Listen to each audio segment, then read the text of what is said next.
ಭಾಗಕ್ಕೆ ಬರುವಂಥ ಒಂದು ರಸ್ತೆಯಲ್ಲಿ ಕೆಲಸ ಮುಗಿಸಿ ಒಬ್ಬ ಹುಡುಗನ್ನ ಮನೆಗೆ ಬಿಡೋಂಥ ಸಂದರ್ಭದಲ್ಲಿ ಆಪೋಸಿಟಾಗಿ ಬಂದಂಥ ಒಂದು ಗಾಡಿ,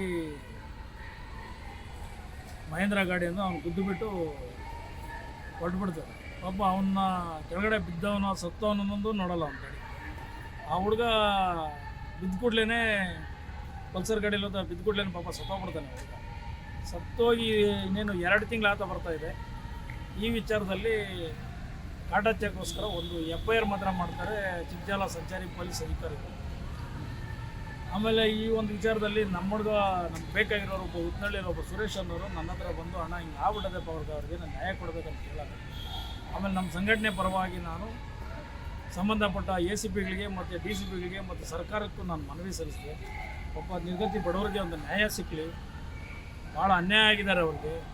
ಆಮೇಲೆ ನಮ್ಮ ದಲಿತ ಕುಟುಂಬಕ್ಕೆ ಸೇರಿದವರು, ಆಮೇಲೆ ಕೂಲಿ ಮಾಡ್ಕೊಂಡು ತಿನ್ನೋಂಥ ಜನ ಅವರು, ಏನೋ ನ್ಯಾಯ ಸಿಕ್ಕಲಿ ಅಂತಂತೇಳಿ ನಾನು ಮನವಿ ಸಲ್ಲಿಸಿದ್ರೆ ಆ ಮನವಿನೂ ಧಿಕ್ಕರಿಸ್ತಾರೆ ಅಲ್ಲಿ ಠಾಣಾ ನಿರೀಕ್ಷಕರು.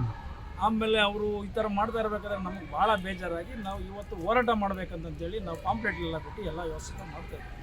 ಅಂಥ ಸಂದರ್ಭದಲ್ಲಿ ಮೊನ್ನೆ ಸೋಮವಾರ 13ನೇ ತಾರೀಕು DCP ಮೇಡಮ್ ಅವರು ಕರೆದು, ಆಮೇಲೆ ACP ಅವರು ಕರೆದು, ಯಲಹಂಕ ಸಂಚಾರಿ ACP ಕಚೇರಿಯಲ್ಲಿ ನಮ್ಮನ್ನು ಕರೆದು, ಸರ್ ನಮಗೊಂದು 3-4 ದಿನ ಟೈಮ್ ಕೊಡಿ, ನಾವು ವ್ಯವಸ್ಥಿತವಾಗಿ ನಿಮ್ಮ ನ್ಯಾಯ ಕೊಡ್ತೀವಿ ಅಂತೇಳಿ ನಮಗೆ ಆಶ್ವಾಸನೆ ಕೊಟ್ಟಿದ್ದಾರೆ. ಆ ಆಶ್ವಾಸನೆ ಕೊಟ್ಟವ್ರಂತೇಳಿ ನಾವು ತಿರ್ಗಿ ನಾವು ಫೋನ್ ಮಾಡಿ ಏನಾಯಿತು, ನಾವು ನೀವು ಕೇಳಿದಂಥ ಕಾಲಾವಕಾಶ ಅಂತ ಕೇಳಿದಾಗ ಅವರು ಇನ್ನೂ ಒಂದು ದಿನ ನಮ್ಮ ಕಾಲಾವಕಾಶ ಬೇಕು ಅಂತಂತೇಳಿ ನಿರಾಕರಿಸ್ತಾರೆ. ನಾವು ಪೊಲೀಸ್ ಅಧಿಕಾರಿಗಳಿಗೆ ನಿರಾಕರಿಸಿದ್ದು ನೋಡಿ ನಮಗೂ ಬೇಸರವಾಗಿ ನಮ್ಮ ಕರ್ತವ್ಯ ನಾವು ಮಾಡಬೇಕಾಗುತ್ತೆ. ಯಾಕಂದರೆ ಬಡವ್ರಿಗೆ ನಾವು ನ್ಯಾಯ ಕೊಡಬೇಕಾದ್ರೆ ಅವ್ರಿಗೆ ನಾವಿಲ್ಲಂದರೆ ಬೇರೆ ಯಾರು ನ್ಯಾಯ ಕೊಡೋಕ್ಕಾಗಲ್ಲ. ಅದೇ ಒಂದು ವಿಚಾರದಲ್ಲಿ ಇವತ್ತು ಪತ್ರಿಕಾಗೋಷ್ಠಿ ಮುಖಾಂತರ ಒಂದು ಮನವಿಯನ್ನು ಸಲ್ಲಿಸಿ ಅವ್ರು ಬಡವ್ರಿಗೆ ಒಂದು ನ್ಯಾಯ ಸಿಗಬೇಕಂತಂತೇಳಿ ನಾವು ಪಣ ತೊಟ್ಟು ಇವತ್ತು ನಾವು ಈ ಒಂದು ಕಾರ್ಯಕ್ರಮ ಹಮ್ಮಿಕೊಂಡಿದ್ವಿ. ಈ ಹಮ್ಮಿಕೊಂಡಿದ್ದಕ್ಕೋಸ್ಕರ ಪಾಪ ನೋಡಿ ನನ್ನಂಥ ಇವರ ತಂದೆ, ಅವರಮ್ಮ ತಾಯಿ ಮತ್ತು ಇವರು ನಮ್ಮ ಜೊತೆಯಲ್ಲವರು ಸಂಪತ್ ಅನ್ನೋರು, ಪಾಪ ಅವ್ರಿಗೆಲ್ಲ ಭಾಳ ಸಹಾಯ ಮಾಡಿ ಒಂದು ಹೆಲ್ಪ್ ಮಾಡೋಕ್ಕೆಲ್ಲ ಬಂದಿದ್ದಾರೆ. ಆಮೇಲೆ ನಮ್ಮ ರಾಜ್ಯಾಧ್ಯಕ್ಷರಾದಂಥ ಸಿದ್ದಪ್ಪ ಇದ್ದಾರೆ, ನಮ್ಮ ಹಿರಿಯ ಹೋರಾಟಗಾರರು ನಮ್ಮ ಮುತ್ತಣ್ಣವರಿದ್ದಾರೆ. ಇನ್ನೂ ಸುಮಾರು ಜನ ಬಂದು ಈಗ ಕಾಫಿ ಕುಡಿಯೋಕೆ ಹೋದರು, ಟೀ ಕುಡಿಯೋಕೆ ಹೋಗಿದ್ದಾರೆ. ಯಾಕಂದರೆ ನಾವಿಲ್ಲಿ 10:30 ನಾವು ಟೈಮ್ ತೊಗೊಂಡು ನಮ್ಗೆ ಟೈಮ್ ಬೇರೆ ಭಾಳ ಆಗುತ್ತೆ. ಬಂದಿರೋ ಜನಗಳೆಲ್ಲ ಈಗ ಹೋಗ್ತಾಯಿದ್ದಾರೆ. ಪಾಪ ಅವ್ರು ದೂರದಿಂದ ಬರಬೇಕಾದ್ರೆ ಅವ್ರು ಏನು ಕಷ್ಟಪಟ್ಕೊಂಬರ್ದು ಬರ್ತಾರೋ ನಾವು ಅದಕ್ಕೆ ಸ್ಪಂದಿಸಬೇಕಾಗುತ್ತೆ. ಇರಲಿ, ಯಾಕಂದರೆ ಇವತ್ತು ನಾವೇನು ಈ ಒಂದು ಕಾರ್ಯಕ್ರಮ ನಂಬ್ಕೊಂಡಿದ್ದೀವೋ ಇನ್ನೂ ಒಂದು ವಾರಗಳ ಅವರಿಗೆ ಕಾಲಾವಕಾಶ. ಸರ್, ಅಲ್ಲಿ ಅಪಘಾತದಲ್ಲಿ ಸಂದರ್ಭದಲ್ಲಿ CC ಕ್ಯಾಮ್ರಾಗಳು ಅದೆಲ್ಲ CC ಕ್ಯಾಮ್ರಾಗಳು ಅಳವಡಿಸ್ಬೇಕಾಯಿತು, ಕೆಲವು ಅಳವಡಿಸಿದ್ದಾರೆ. ಅದನ್ನು ಸರಿಯಾಗಿ ಅವರು ತನಿಖೆ ಮಾಡಲಿಲ್ಲ. ಆಮೇಲೆ CCTV ಕ್ಯಾಮ್ರಾ ಪರಿಶೀಲನೆ ಮಾಡಲಿಲ್ಲ. ಆಮೇಲೆ ಅದು ಅಂತಾರಾಷ್ಟ್ರೀಯ ವಿಮಾನ ನಿಲ್ದಾಣ ರಸ್ತೆ, ಅದು ಅಲ್ಲಿ 24 hours ಎಲ್ಲ ಸುಮಾರು ಅಂದರೆ 148ರಿಂದ 200 ಕಂಟ್ರಿಗಳು ಓಡಾಡೋಂಥ ಜಾಗ ಅದು. ಅಂಥ ಜಾಗದಲ್ಲಿ ಈ ಥರ ಆಗಿದೆ ಅಂದರೆ ಭಾಳ ಅನ್ಯಾಯ ಇದು. ಯಾಕಂದರೆ ಈ ನಮ್ಮ ಹುಡುಗನಿಗೆ ಆಗಿರೋದನ್ನ ಬಿಟ್ಟರೆ ಬೇರೆಯವ್ರಿಗೆ ಆಗಿರೋ ಕೆಲಸ ಆಗಬಾರ್ದು. ಮತ್ತು ಪೊಲೀಸ್ ಅಧಿಕಾರಿಗಳು ಇವ್ರು ಏನು ಮಾಡ್ತಾವ್ರೆ ಕೆಲಸಗಳಂತ ನನಗಂತೂ ದಿಕ್ತೋಸ್ತಾ ಇಲ್ಲ. ಯಾಕಂದರೆ ಅವರು ಕರ್ತವ್ಯದಲ್ಲಿ ಎಲ್ಲ ರೀತಿಯಲ್ಲಿ ನೋಡಬೇಕು. ತಿಂಗಳ ಮೀಟಿಂಗ್ ಆಗ್ತಾರೆ. ಆ ಮೀಟಿಂಗ್ನಲ್ಲಿನೂ ಇವೆಲ್ಲನೂ ಪರಿಶೀಲನೆ ಆಗಬೇಕು. ಮೇಲಿನ ಅಧಿಕಾರಿಗಳು ಸಹ ವ್ಯವಸ್ಥಿತವಾಗಿ ಇದು ಮಾಡಬೇಕು. ಈಗ ಅದನ್ನು ಬಿಟ್ಟು ಬೇರೆ ಏನನ್ನೋ ಒಂದು ಮಾಡೋಕ್ಕೆ ಹೋಗ್ತಾರೆ. ದಯವಿಟ್ಟು ಅವೆಲ್ಲ ಆಗಬಾರ್ದು.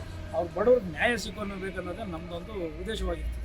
ಸರ್, ಇವಾಗ ಏನಾದರೂ ತಮ್ಮ ಮನವಿಗೆ ಅವರು ಮತ್ತೆ ಸ್ಪಂದಿಸ್ತೇ ಹೋದರೆ ಮುಂದಿನ ಹೋರಾಟದ ಹಾದಿ ಅಂದರೆ ಅವರು ಯಾರು ತಪ್ಪಿಸ್ತರಾಗಿದ್ದರೋ ಅವ್ರನ್ನ ಸಸ್ಪೆಂಡ್ ಮಾಡೋವರೆಗೂ ನಾವು ನಮ್ಮ ಹೋರಾಟ ನಾವು ಹಿಂಜರಿಯಲ್ಲ ಯಾವುದೇ ಕಾರಣ. ಯಾಕಂದರೆ ನಮ್ಮ ದಲಿತ ಮುಖಂಡ ಅವರು ಕೂಲಿ ಕಾರ್ಮಿಕ ಸತ್ತೋದ್ರು, ಯಾವುದೇ ಕಾರಣಕ್ಕೂ ಹಿಂಜರಿಯುವಂಥ ಪ್ರಶ್ನೆನೇ ಇಲ್ಲ.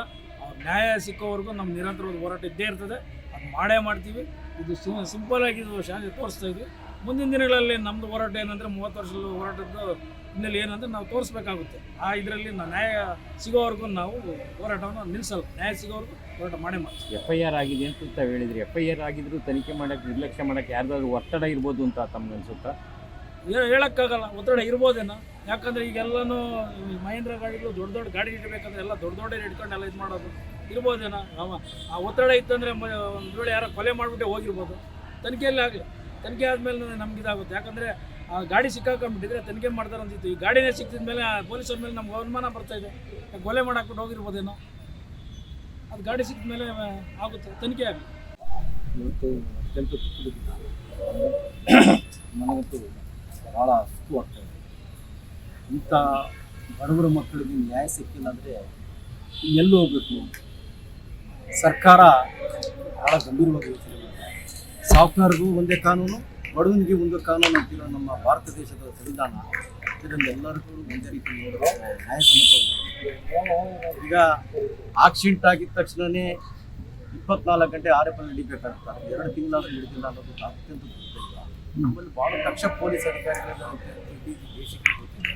ಆದರೆ ಇಂಥ ಬಡವರಿಗೆ ನ್ಯಾಯ ಕೊಡಿಸಿದ್ರೆ ಈ ಪೊಲೀಸ್ ಇಲಾಖೆಗೆ ಇನ್ನಷ್ಟು ಕೀರ್ತಿ ತರುತ್ತದೆ ಮತ್ತು ಆರೋಪಗಳ ತಕ್ಷಣ ಬಂಧಿಸಬೇಕಾಗಿತ್ತು.